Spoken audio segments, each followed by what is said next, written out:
Hello students, आज हम लोग पढ़ने जा रहे हैं ड्राफ्ट और चिमनी।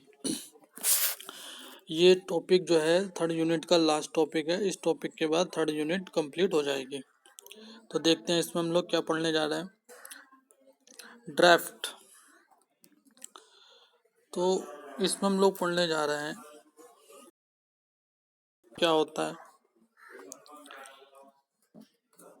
ड्राफ्ट सिस्टम, क्या होता है, और classification of drafts, natural draft. और इसमें हम लोग पढ़ने जा रहे हैं हाइट और डायमीटर ऑफ चिमनी। बट यही हमारे सिलेबस में, इसके नीचे हम ये सब नहीं पढ़ने जा रहे हैं क्योंकि हमारे सिलेबस में नहीं है और ये इतना इम्पोर्टेंट भी नहीं है। तो फर्स्ट हम समझ लेते हैं ड्राफ्ट क्या होता है। तो को ड्राफ्ट का मतलब होता है कि प्रेशर डिफरेंस। आपने देखा होगा जो बॉयलर से फ्लू गैसेस होती हैं, वो फ्लू गैसेस माउंटिंग जो हमारी एक्सेसरीज होती है उनको हीट देने के बाद चिमनी के थ्रू एटमॉस्फेयर में एग्जॉस्ट हो जाती हैं। तो जब तो ये जो फ्लू गैसेस हैं जो फ्लो हो रही हैं from boiler to the atmosphere, क्यों फ्लो हो रही हैं? क्योंकि प्रेशर डिफरेंस कुछ होगा। इट मीन्स कि जो प्रेशर है इनसाइड का वो एटमॉस्फेरिक प्रेशर से ज़्यादा होगा, तभी तो वो प्रेशर जो है फ्लू गैसेस को एग्जॉस्ट कर रहा है इनटू द एटमॉस्फेयर। तो उस प्रेशर डिफरेंस को हम क्या कहते हैं? ड्राफ्ट।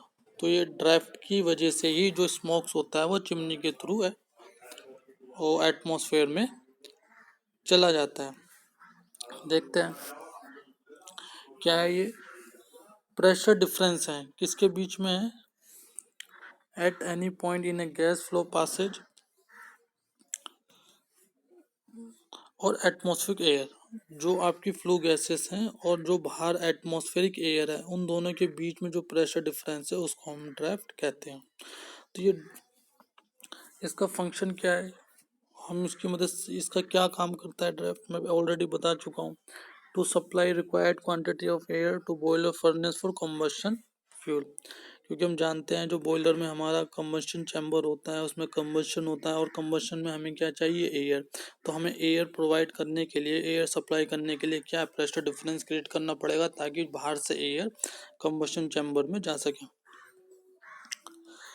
दूसरा, वो इस एग्जॉस्ट गैसेस को जो है बॉयलर से बाहर भेजने के लिए। तो एग्जॉस्ट गैसेस कैसे बाहर जाएंगी?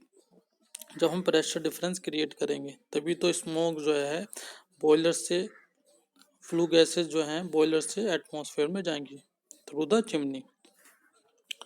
तो ये सब इसके फंक्शन है। क्लासिफिकेशन देख लेते हैं। एक होता है नेचुरल और दूसरा होता है आर्टिफिशियल। तो नेचुरल मीन्स इसमें हमें कुछ करने की जरूरत नहीं होती है, नेचुरली खुद ब खुद होता है। और एक है आर्टिफिशियल। आर्टिफिशियल का मतलब होता है कि इसमें हमें कुछ करना पड़ रहा है, कुछ वर्क देना पड़ रहा है। ठीक है, तो आर्टिफिशियल में हम देख लेते हैं। ये एक स्टीम जेट है और एक मैकेनिकल ड्राफ्ट है। तो स्टीम जेट हमको पढ़ना नहीं है, मैकेनिकल ड्राफ्ट देखना है। इसमें फोर्स फैन होता है और इंड्यूस्ड फैन होता है। तो नेचुरल जो ड्राफ्ट होता है उसमें आपने देखा होगा कि हर जो फैक्ट्रीज होती हैं, पावर प्लांट्स होता है, उसमें हम लोग चिमनी यूज़ करते हैं। तो चिमनी का यूज़ ही इसलिए किया जाता है ताकि प्रेशर डिफरेंस क्रिएट किया जा सके और फ्लू गैसेस जो है एग्जॉस्ट हो सके एटमॉस्फेयर में। आर्टिफिशियल में हम लोग क्या करते हैं, यहाँ पर चिमनी यूज़ ना करके फोर्स फैन यूज़ करते हैं या इंड्यूस्ड फैन यूज़ करते हैं। तो फोर्स फैन और इंड्यूस्ड फैन ड्राफ्ट में क्या डिफरेंस है उसको हम समझते हैं ब्लॉक डायग्राम में। तो ये आर्टिफिशियल ड्राफ्ट है। देखते हैं।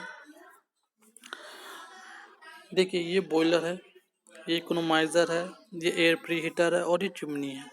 यहाँ से फ्लू गैसेस बॉयलर में बनती हैं, इकोनोमाइज़र से पास होती हैं, फिर एयर प्री हीटर से पास होती हैं, फिर चिमनी से पास होके बाहर एटमॉस्फेयर में चली जाती हैं। तो जो ये फ्लू गैसेस फ्लो कर रही हैं, ये क्यों कर रही हैं? बिकॉज हम इसको जो है प्रेशर डिफरेंस क्रिएट कर रहे हैं।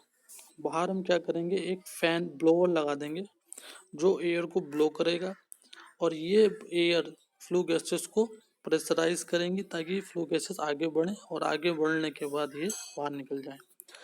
अगर बॉयलर फ्लू गैसेस के पीछे है तो उसको हम कहते हैं फोर्स्ड। इसी तरीके से जो नेक्स्ट है इसको हम कहते हैं इंड्यूस्ड। इसको हम कहते हैं इंड्यूस्ड। यहाँ पर बॉयलर में फ्लू गैसेस है, इकोनोमाइजर से पास हुई, एयर प्रीहीटर से पास हुई, और यहाँ पर हमने क्या किया, बॉयलर को लगा दिया। अब ये बॉयलर इसको सक कर रहा है, यानी कि जब बॉयलर पीछे लगता है तो फोर्स, और बॉयलर को ब्लोवर को आगे लगाते हैं तो उसको इंड्यूस्ड कहते हैं। अगर ब्लोवर आपका पीछे लग रहा है, वो फोर्स कर रहा है, और आगे लग रहा है तो इसका मतलब वो इंड्यूस्ड कर रहा है, यानी कि सक कर रहा है, उस स्मोक को सक करके वो चिमनी के थ्रू बाहर भेज रहा है। आई थिंक अब समझ में आ गया होगा आपको फोर्स्ड और इंड्यूस्ड क्या होते हैं। चलिए आगे देखते हैं। बैलेंस हमें पढ़ना नहीं है, इसमें दोनों तरफ होता है ब्लोवर, शुरू में भी होता है और लास्ट में भी होता है। नेचुरल ड्राफ्ट देख लेते हैं। It does not need any running cost, it has a big initial cost. तो इसमें मैंने पहले ही बता चुका हूँ, जैसे कि ये बॉयलर है तो हम इसमें क्या है, एक बड़ी चिमनी बनाते हैं। बड़ी चिमनी बनाने की वजह से क्या होता है, एक प्रेशर डिफरेंस क्रिएट होता है, तो फ्लू गैसेस खुद ब खुद ही बिकॉज ऑफ प्रेशर डिफरेंस की वजह से चिमनी से बाहर निकल जाती है। और क्या है, natural draft allows natural circulation of air, पढ़ चुके हैं। Natural draft mainly depends on the height of the chimney, ये चिमनी की हाइट पे डिपेंड करता है। आप जितनी चिमनी की हाइट रखोगे उतना प्रेशर क्रिएट होगा, और उसकी भी एक लिमिट होती है। इसका मतलब ये नहीं कि हम बहुत ही चिमनी की हाइट बहुत बढ़ा देंगे। अकॉर्डिंग टू कंडीशन हम उसकी हाइट को रखेंगे ताकि एक प्रॉपर प्रेशर डिफरेंस क्रिएट हो सके हमारी फ्लू गैसेस के पास होने के लिए। नेक्स्ट देखते हैं।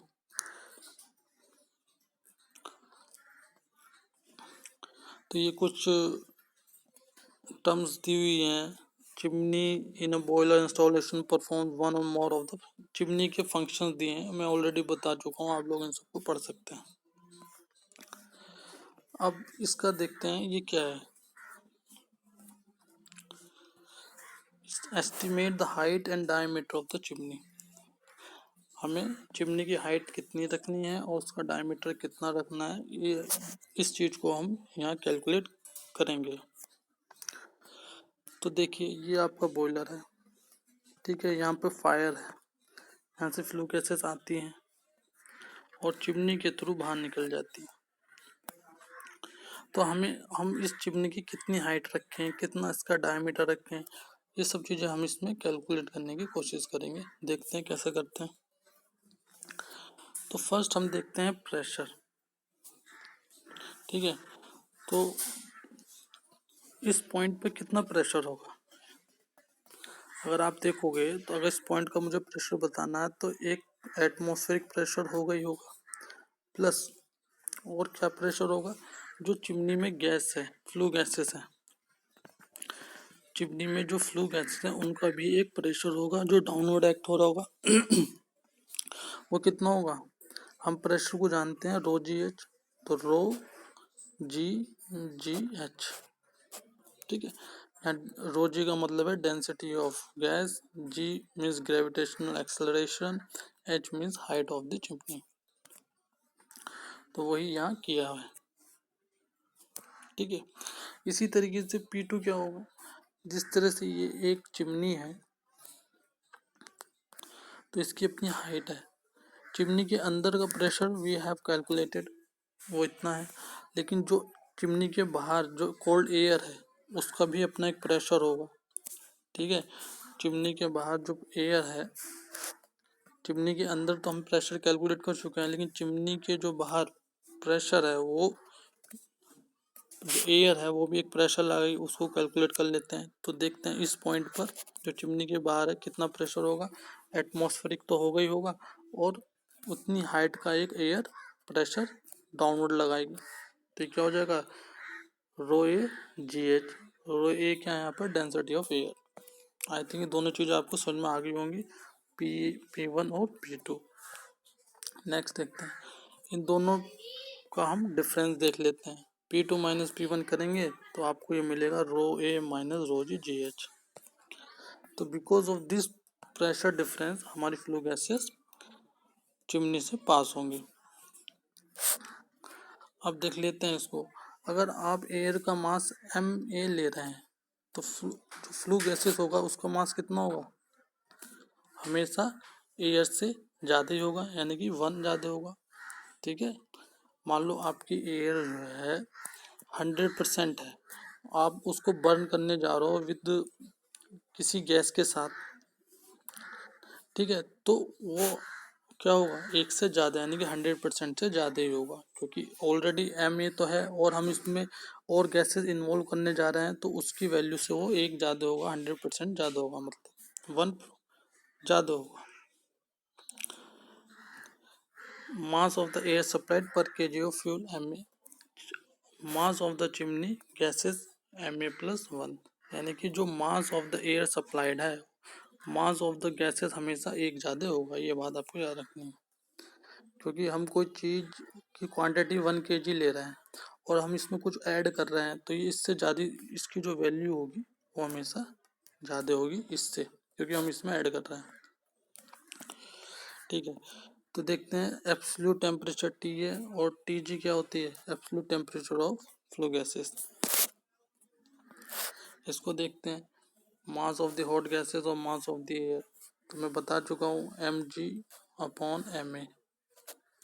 तो हॉट गैसेस जो होती हैं उनका जो मास होता है एयर के मास से एक ज़्यादा होता है, डिवाइडेड बाय ma। ठीक है, तो वही चीज़ उसने यहाँ लिखी है। अब इसको देखते हैं, ये दो फॉर्मूलाज हैं to calculate the diameter of the chimney और हाइट ऑफ द चिमनी। तो आप जानते हैं जो प्रेशर होता है हमारा क्या होता है, रो जी एच। ठीक है, दूसरी इक्वेशन आप जानते हैं, ये आइडल गैस इक्वेशन, कई बार हम लोग क्लास में पढ़ चुके हैं, PV is equal to MRT। PV is equal to MRT। ठीक है, तो हम इसको क्या लिख सकते हैं, अगर हम वॉल्यूम मास के नीचे लेके जाएंगे तो क्या हो जाएगी, डेंसिटी RT।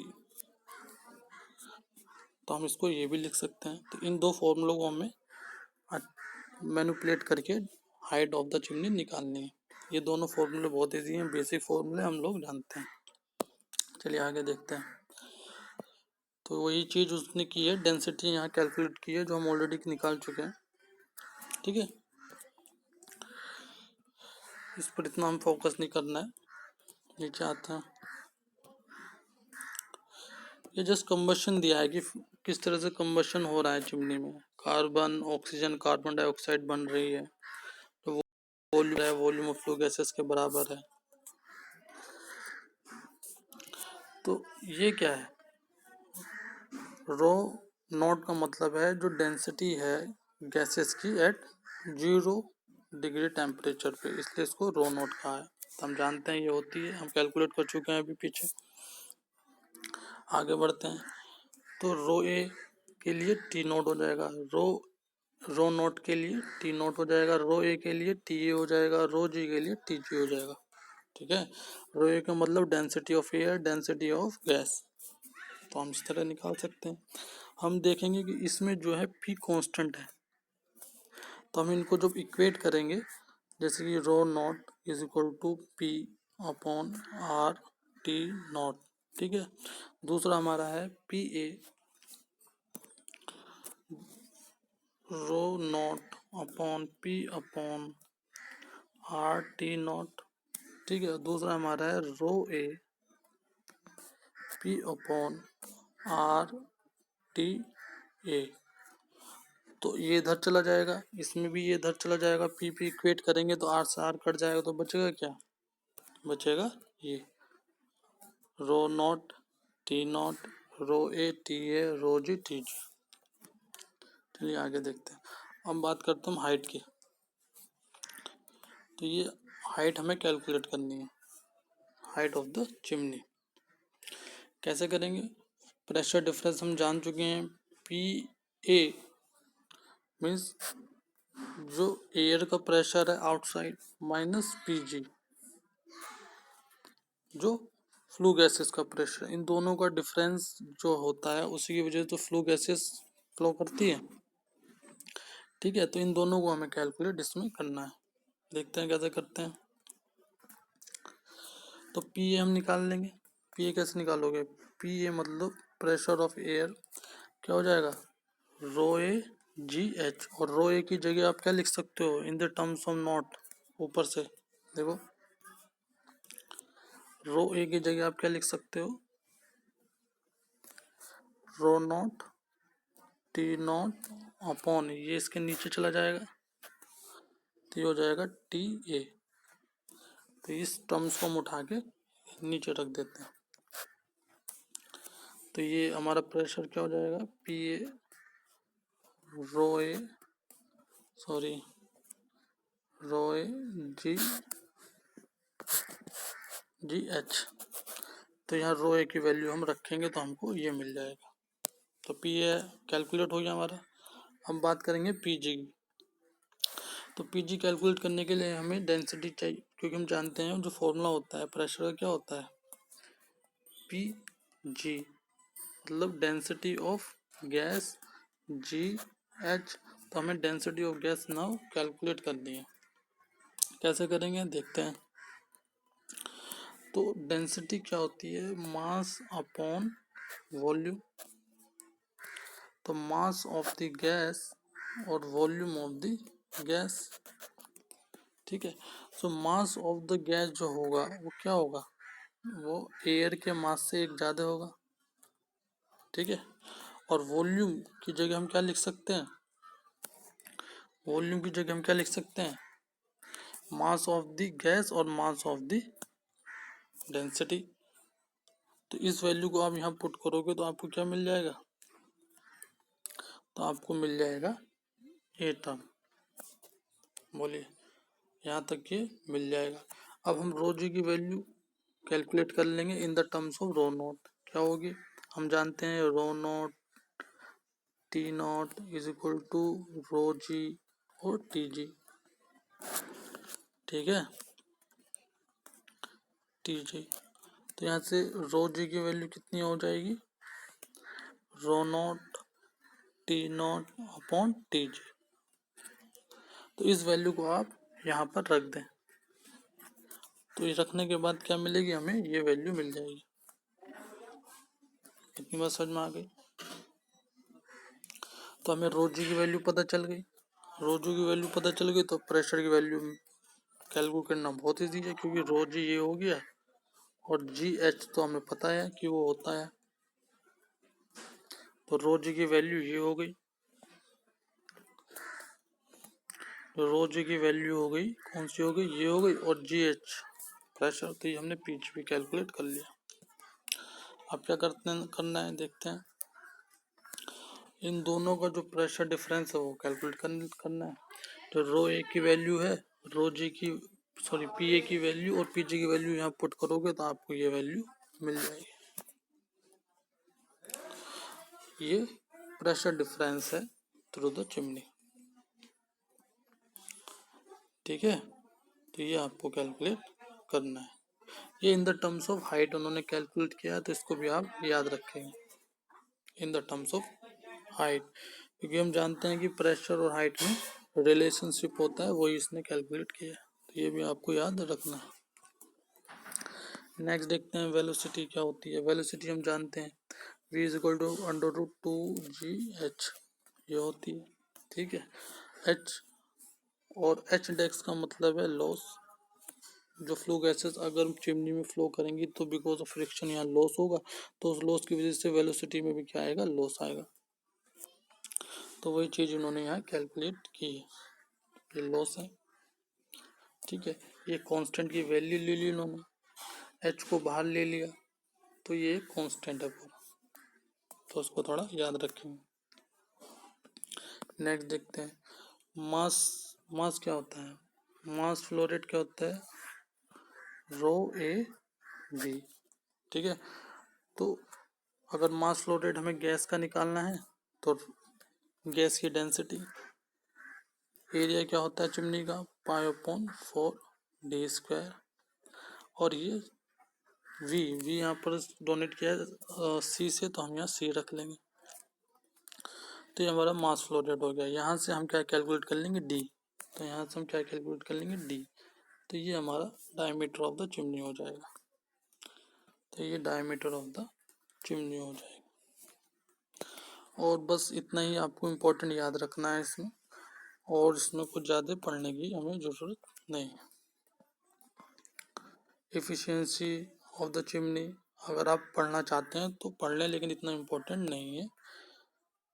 जो मैंने पढ़ाया है वही इम्पोर्टेंट हर साल। ठीक है, एफिशिएंसी ऑफ द चिमनी